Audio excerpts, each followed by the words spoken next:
कुछ लोग बा जलत बात जरे काहे को पेंडिंग में बा कि कुछ लोग बा जलत बात जरे काहे को पेंडिंग में बा।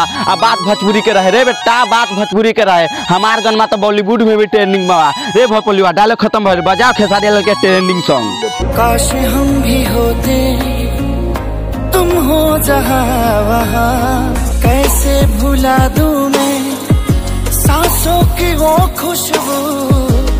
पवन सिंह और खेसारी लाल भोजपुरी के नाम रोशन करे पर लागल बा कि पवन सिंह और खेसारी लाल भोजपुरी के नाम रोशन करे पर लागल बा। आ दू तीन गो कुत्ता माथा चोद बा ना कि भोजपुरी पर बदनाम करे पर लागल बा। तो बजाओ रे खेसारी लाल पवन सिंह के ट्रेंडिंग सॉन्ग। मुझे टच वच करके गोरी करंट लगाती है, काश हम भी होते तुम हो जहां वहां।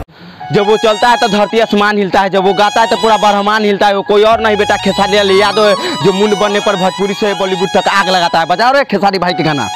काश हम भी होते तुम हो जहां वहां, सज के संवर के चपया बेलुए रानी